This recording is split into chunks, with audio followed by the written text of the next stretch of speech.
Hello students, তোমাদের সবাইকে আমাদের চ্যানেলে ওয়েলকাম জানাই।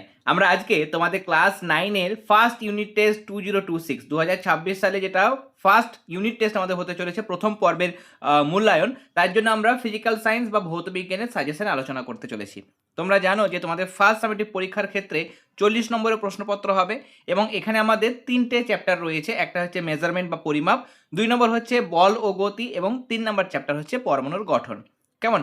এবং এই চ্যাপ্টারগুলো থেকে কোথাও কিন্তু 2 বা 3 নম্বরের বেশি বড় প্রশ্ন আসবে না। তোমাদের সায়েন্সের ক্ষেত্রে বিশেষ করে ফিজিক্যাল সায়েন্সের ক্ষেত্রে 3 মার্কসের থেকে বড় প্রশ্ন আসে না। এখানে যে চ্যাপ্টারগুলো আমাদের আছে তোমাদের জেনে রাখা দরকার, অনেক স্কুল রয়েছে যেখানে কিন্তু পরিমাপ এবং বল ও গতি এই দুটো চ্যাপ্টার থেকে ফার্স্ট সামেটিভ পরীক্ষাতে গাণিতিক প্রশ্ন আসে। তাহলে আজকের আমরা এই সাজেশন ক্লাসে কিছু কিছু গাণিতিক প্রশ্ন, যে টাইপের প্রশ্ন আমাদের পশ্চিমবঙ্গের বিভিন্ন স্কুলে সাধারণত দেওয়া হয়, ভালো ভালো স্কুলে যে ধরনের বা যে প্যাটার্নটা ফলো করা হয় সেই প্যাটার্নের কিছু গাণিতিক প্রশ্নের সাজেশনও কিন্তু তোমরা এই আজকের সাজেশনের ভিডিওর মধ্যে তোমরা পেয়ে যাবে।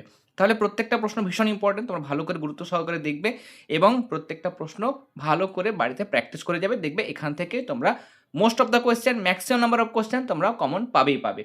ওকে, তাহলে চলো আমরা শুরু করি। এখানে দেখো প্রথম প্রশ্ন মেজারমেন্ট থেকে, সেটা হচ্ছে একক কাকে বলে, এককের প্রয়োজনীয়তা। এককের প্রয়োজনীয়তা কিন্তু ভীষণ ইম্পর্টেন্ট, এগুলো তোমরা ডাবল স্টার দিয়ে রাখবে। মৌলিক রাশি, লব্ধ রাশি কাকে বলে, এককবিহীন রাশি, এটা তোমরা ডাবল স্টার দেবে। কেমন? এই প্রশ্নগুলো ডাবল স্টার দেবে। নেক্সট, প্রমাণ মিটারের সংজ্ঞা দাও। এই সংজ্ঞাটা কিন্তু ভীষণ ইম্পর্টেন্ট। কেমন? অনেক স্কুলে এই প্রশ্নটা আসে এবং গুরুত্বপূর্ণ একটা সংজ্ঞা, যাদের ক্ষেত্রে ওই সংজ্ঞা লিখতে গিয়ে কোনো সময় কোনো একটা জায়গায় ভুলভ্রান্তি হয়ে যায় বা কোনো একটা বাদ চলে যায় হয়তো লিখতে গিয়ে, তারা কিন্তু একটু লিখে লিখে বাড়িতে প্র্যাকটিস করে নিও। কয়েকবার প্র্যাকটিস করবে, দেখবে পরীক্ষার হলে গিয়ে আর সেই জিনিসটা হবে না, ভুলে যাচ্ছ বা মাঝখানে আটকে যাচ্ছে, এরকম জিনিস হবে না। বা কোনো জিনিস, কোনো একটা পয়েন্ট তোমরা সংজ্ঞার মধ্যে লিখতে ভুলে গেছো, সেটা যাতে না হয় তার জন্য বাড়িতে লিখে প্র্যাকটিস করবে। 7টি মূল প্রাথমিক, যেটা আমাদের রাশি রয়েছে, মূল রাশি বা প্রাথমিক রাশি এবং তাদের একক, প্রত্যেকটা দৈর্ঘ্য, ভর, সময়, তড়িৎ প্রবাহ মাত্রা, দীপন প্রাবল্য, তাপমাত্রা, পদার্থের পরিমাণ, যে 7টা আমাদের মানে মূল রাশি রয়েছে তাদের এককগুলো ভালো করে মনে রাখবে যাতে কোনোরূপ কোনো ভুল না হয়। এরপরে লিটারের সংজ্ঞা দেখো। এই যে প্রশ্ন, লিটারের সংজ্ঞাতে 4 ডিগ্রি সেলসিয়াস বা 277 কেলভিন উষ্ণতার উল্লেখ থাকে কেন? ভীষণ ভীষণ ইম্পর্টেন্ট কোয়েশ্চেন। ওকে, দারুণ ইম্পর্টেন্ট কোয়েশ্চেন। 1 আলোকবর্ষ, 1 পারসেক, এগুলো সংজ্ঞা মনে রাখবে, এদের মধ্যে সম্পর্ক মনে রাখবে। কেমন? এবং এর মান কত? ক্ষমতা, চাপ, বল, কার্য, এই জিনিসগুলোর মাত্রা দেখো। মাত্রা থেকে তো আমাদের একটা 1 নম্বরের প্রশ্ন একটা বা দুটো আসতেই পারে। এবার অনেকগুলো মাত্রা রয়েছে, তার মধ্যে বলের মাত্রা লেখো বা ক্ষমতার মাত্রা লেখো বা চাপের মাত্রা লেখো বা কার্যের মাত্রা লেখো বা শক্তির মাত্রা লেখো। কিছু কিছু মাত্রা ভীষণ ইম্পর্টেন্ট, এগুলো বেশি যত্ন সহকারে মানে প্র্যাকটিস করে যাবে এবং কোনোরূপ যাতে ভুল না হয়। বারবার বলছি, এই কিছু কিছু জায়গা রয়েছে যেগুলোতে ছাঁকা নম্বর পাওয়া যায় এবং গ্যারেন্টি কোয়েশ্চেন এগুলো, মানে মাত্রা থেকে একটা কোয়েশ্চেন আসবেই, তোমরা ধরে রাখো। তাহলে সেই জায়গাগুলো বেশি ভালো করে ফোকাস করবে। ওকে, লম্বন ভ্রম বা লম্বন ত্রুটি, এটাও দারুণ ইম্পর্টেন্ট। কেমন? এটাও কিন্তু ভীষণ ইম্পর্টেন্ট। নেক্সট আমরা চলে যাব, দেখো আমাদের প্রশ্ন হচ্ছে সাধারণ স্কেল ধাতুর না করে প্লাস্টিক বা কাঠের করা ভালো কেন? এগুলো সহজ প্রশ্ন, একবার যদি বাড়িতে দেখে নাও পারবে করতে। সাধারণ স্কেলের সাহায্যে বক্ররেখার দৈর্ঘ্য কীভাবে পরিমাপ করবে? বইয়ের একটা পাতার বেদ, এটা ভীষণ ইম্পর্টেন্ট। ওকে, এটা ভালো করে করবে। ওকে, আয়তন মাপনী চোং এবং স্টপ ওয়াচের সাহায্যে কীভাবে কল থেকে জল পড়ার হার, এগুলো সহজ সহজ প্রশ্ন। অসম আকৃতির বস্তুর আয়তন কিভাবে নির্ণয় করা হয় বা ঘনত্ব নির্ণয় করা হয় কিভাবে? কেমন? আয়তন যদি বলে তাহলে আয়তন পর্যন্ত শেষ হয়ে যাবে আনসারটা, কিন্তু যদি ঘনত্ব বলে তাহলে আয়তনটা পর্যন্ত লিখতে হবে, তারপরে ঘনত্বটাও ভর বাই আয়তন করে তোমাকে ডেনসিটি বা ঘনত্বটা বের করতে হবে। তোমরা যারা করেছো তোমরা জানো। কেমন? তাহলে এইগুলো করবে। এই প্রশ্নটা অবশ্যই গুরুত্ব দেবে, বেশি গুরুত্ব দেবে। সাজেশনের যে প্রশ্নগুলো আমি দিয়েছি সবগুলোই ভীষণ ইম্পর্টেন্ট, কিন্তু আমি যেগুলো মানে সাজেশনের মধ্যে থেকেও কিছু বেশি বেশি করে আমি তোমাদের স্টার মার্ক দিয়ে দিচ্ছি বা ডাবল স্টার বা ট্রিপল স্টার দিচ্ছি, সেগুলো অবশ্যই অবশ্যই কোনো রূপেই যাতে ভুল না হয়। যারা সমস্ত প্রশ্ন করতে পারছো না, যারা একদম দুর্বল মানের স্টুডেন্ট রয়েছে, তারা কিন্তু এই প্রশ্নগুলো যেগুলো আমি বেশি গুরুত্ব দিচ্ছি সেগুলো একদমই কিন্তু ছাড়বে না। ওকে, ভালো করে প্র্যাকটিস করে যাও। ওজন বাক্সে বাটখারাগুলোর ভরের অনুপাত 5:2:1 অনুপাত রাখা হয় কেন? দারুণ ইম্পর্টেন্ট। সাধারণ তুলা যন্ত্রের সুবিধাতা শর্ত, এটাও ভীষণ ইম্পর্টেন্ট। পার্থক্য স্কেলার রাশি ভেক্টর রাশি অবশ্যই দেখে যাবে, আমি এটা আর একটা সিঙ্গেল স্টার দিলাম। এরপরে এখান থেকে কিছু গাণিতিক প্রশ্ন, ঘনত্ব সংক্রান্ত কিছু গাণিতিক প্রশ্ন এগুলো রয়েছে, এগুলো ভালো করে প্র্যাকটিস করবে। যারা পেড গ্রুপে রয়েছে তারা নোটসের মধ্যে এগুলোর আনসার পেয়ে যাবে। নেক্সট, বল ও গতি মানে ফোর্স অ্যান্ড মোশন থেকে আমাদের প্রশ্ন। পরম স্থিতি বা পরম গতি বলে কিছু নেই, স্থিতি বা গতি আপেক্ষিক, ব্যাখ্যা করো। এই প্রশ্নর আনসার তোমার যদি ঠিকমতো মানে প্র্যাকটিস না থাকে তুমি হয়তো লিখতে পারবে কিন্তু ঠিকমতো গুছিয়ে লিখতে পারবে না।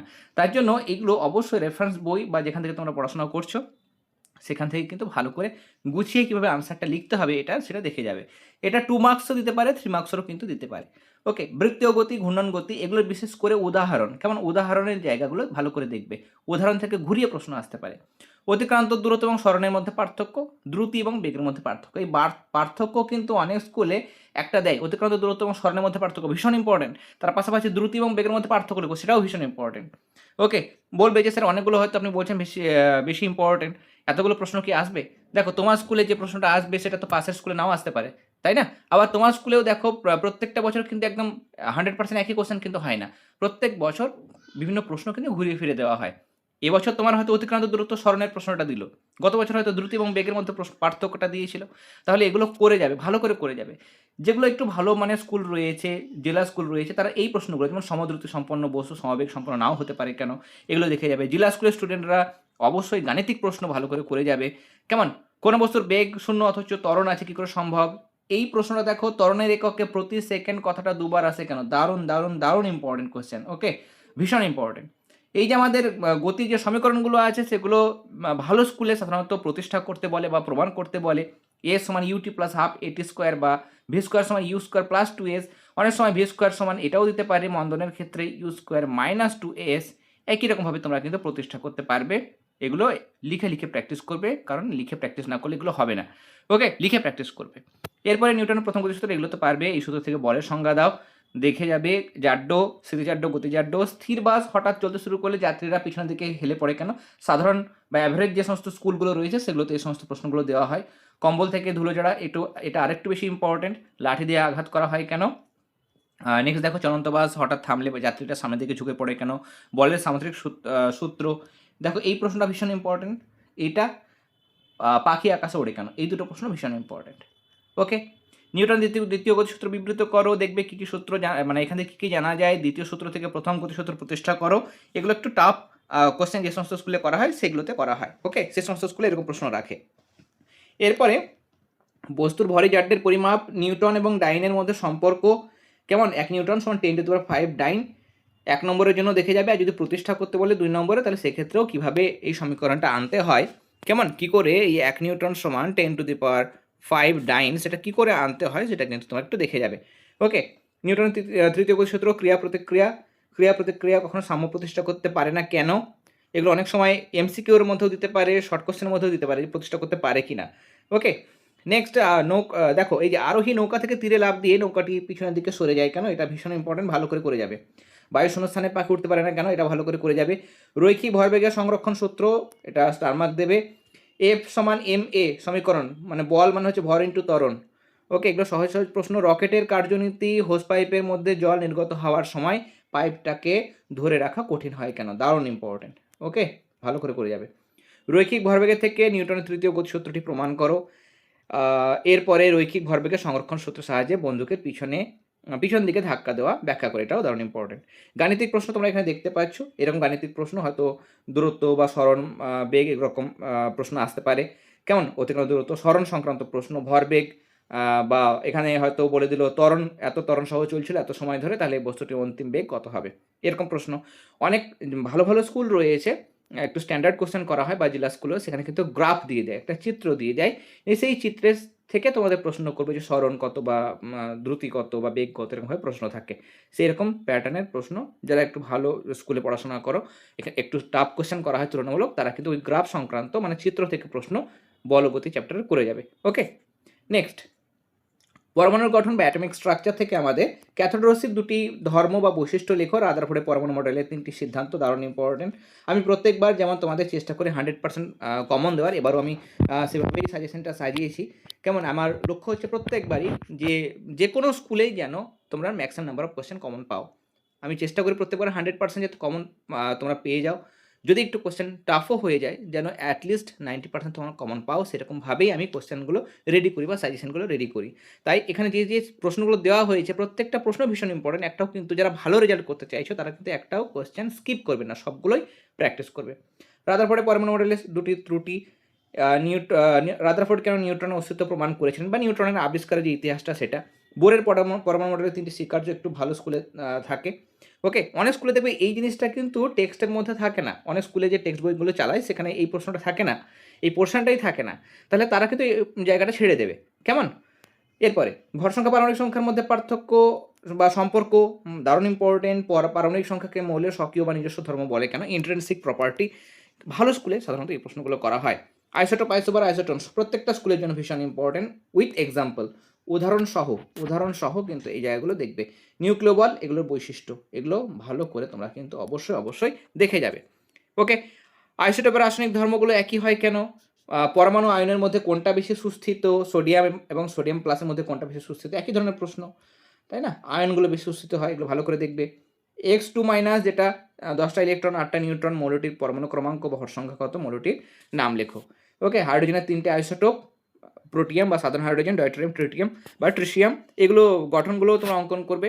আর এরকম হয়তো বলে দেবে কে কক্ষে দুটো, এল কক্ষে হয়তো 8টা ইলেকট্রন, এম কক্ষে 3টে ইলেকট্রন আছে, তাহলে যোজ্যতা কত, ভর সংখ্যা 27 হলে নিউট্রন সংখ্যা কত, বা কোনো একটা মৌল হয়তো দিয়ে দিল, এরকম একটা মৌল দিলেও হয়তো আমার নিচে দেওয়া হয়েছে 17, এখানে 35 দেওয়া হয়েছে, বলবে ইলেকট্রন কতগুলো রয়েছে, প্রোটন কতগুলো রয়েছে, কেমন, নিউট্রন কতগুলো রয়েছে, এরকমভাবে প্রশ্ন দেয়। বা তার যোজ্যতা কত, মৌলটার নাম কি, এরকম ধরনের প্রশ্ন তোমরা পরমাণুর গঠন চ্যাপ্টার থেকে করে যাবে। তাহলে এই ছিল তোমাদের সাজেশন। এই সাজেশনগুলি যদি তোমরা ভালো করে প্র্যাকটিস করো, প্রত্যেকটা কোশ্চেন যদি ভালো করে তোমরা, এখনও সময় রয়েছে, যদি বাড়িতে বসে প্র্যাকটিস করো, যে প্রশ্নগুলো বা গাণিতিক প্রমাণ যেগুলো রয়েছে, কেমন, বা গাণিতিক প্রশ্ন যেগুলো রয়েছে, সমীকরণ প্রতিষ্ঠা করো বা প্রমাণ করো, এই প্রশ্নগুলো যদি লিখে প্র্যাকটিস করো, তাহলে দেখবে পরীক্ষার হলে গিয়ে কোনো অসুবিধা হবে না। এবং আশা করি এখান থেকে তোমরা কমন পাবে, এবং ভালো করে প্র্যাকটিস করে গেলে তোমরা 100% সঠিক উত্তর পরীক্ষার হলে করে আসতে পারবে। ওকে, আজকে সাজেশনের ক্লাসটি ভালো লেগে থাকলে অবশ্যই ক্লাসটিতে লাইক দেবে। যারা প্রথমবার চ্যানেলে এসেছো অবশ্যই সাবস্ক্রাইব করে নিও, এবং ক্লাসটি ভালো লাগলে লাইক দেওয়ার পাশাপাশি তোমরা তোমাদের ফ্রেন্ড সার্কেলের মধ্যেও অবশ্যই ক্লাসটি শেয়ার করতে ভুলো না। কেমন? তাহলে আজকের ক্লাস আমরা এখানেই শেষ করছি। তোমরা সবাই খুব ভালো থেকো। তোমাদের সবাইকেই অল দ্য ভেরি বেস্ট।